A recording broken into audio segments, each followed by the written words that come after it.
Welcome to The Explainer. Today, we are diving headfirst into the world of statistics. We're going to figure out how to take a confusing, messy pile of raw numbers and turn it into a single, powerful insight. Let's get right into it. Have you ever stared at a spreadsheet just full of data and felt, completely lost? It happens to everyone. On its own, raw data is really just noise, right? It doesn't tell you a story. But what if we could turn all that noise into a really clear signal? Okay, here's the absolute best way to think about this whole process. Your raw data, that's like your fresh ingredients, your tomatoes, your onions. Statistics, well, that's the cooking. It's all the recipes and techniques you're going to use. And that final insight, that's the delicious, meaningful dish you get to serve at the end. Today, we are learning how to cook. Now, before we can start cooking, every chef needs a cookbook. And in the world of data, our cookbook is called statistics. You can think of it as the science of collecting, analyzing, and presenting data, all to turn that noise into a clear signal. It's the essential toolkit that helps us find patterns and make decisions based on actual evidence, not just, a gut feeling. So our cookbook basically has two main chapters. First up, you've got descriptive statistics. This is what helps us summarize and make sense of the data we already have. It answers the question, what has already happened? Then there's inferential statistics. This is where things get really cool because it uses that data to make predictions about the future. It answers what might happen. For today, we're going to focus on that first chapter, describing what's right in front of us.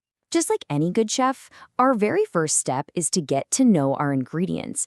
Because, the type of data you're working with totally changes which statistical recipes you can even use. So let's meet them. Broadly speaking, data really comes in two main flavors. First, you've got qualitative data. This stuff describes categories or labels, things like colors, or maybe t-shirt sizes like small, medium, and large. Then you have quantitative data, and this is all about numbers you can actually measure, like the number of students in a classroom or a person's height. And that distinction? Oh, it is everything. You can't find the average of the color blue, right? But you can absolutely find the average height of a group of people. Knowing what you're working with tells you what you can cook. All right, now that we know our ingredients, let's start with the most fundamental recipes in all of statistics. Finding the center of our data. These are technically called measures of central tendency, but don't let the fancy names scare you. They just give us a single typical value to represent a whole group of numbers. First up is the one we all know, the one we all love, the mean. You probably call it the average. It's the absolute workhorse of statistics, and it's fantastic for giving us a balanced, central point for our data. So how do you calculate it? It's actually super simple. First, you just add up all the values in your dataset. In this case, they all add up to 150. Then for step 2, you just divide by how many numbers you have, which here is 5. And there it is. Our mean is 30. And just think about that for a second. In one single number, we have summarized that entire dataset. Instead of juggling 5 different values, we now have one typical value that represents the whole group. That is the power of the mean. It finds the perfect balance point in our data. But what if we don't want the balance point? What if we want the physical middle of our data? Well, for that, we turn to our next recipe, the median. It's simply the value that sits right smack in the center after you've lined up all your numbers in order. Now, to find the median, there is one crucial first step. And I can't say this enough, the data has to be in order. See how our initial set is all jumbled up? But once we sort it from the smallest number to the largest, finding that value in the physical center becomes incredibly easy. And boom, our median is 5. It's the number sitting right there in the middle of our sorted list. Now, here's why this is so unbelievably useful. The median doesn't care about extreme values.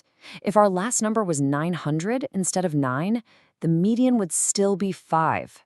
It gives us a really stable center, especially when our data might have some wild numbers or outliers hanging around. Our third classic recipe is the mode. The easiest way to think about this is like a popularity contest for your numbers. The mode is simply the value that shows up most often in your data set. finding the mode is really all about just counting. We just scan through the data and see how often each number pops up. Let's see, we've got a couple of 2s. But look at the number 4. It appears 1, 2, 3 times, more than anything else in the set. So that makes 4 our mode. It's the most common value. This might seem really simple, but it's so useful. If this data represented t-shirt sizes you sold, you'd immediately know that size 4 is your bestseller. The mode tells you what's most popular, period. So those 3 classic recipes are amazing, but let's be honest, real-world data is often messy. Sometimes certain values are just plain more important than others, or you have extreme values that can throw off all your calculations. So let's look at a couple of advanced recipes for exactly these kinds of situations. First up, the weighted mean.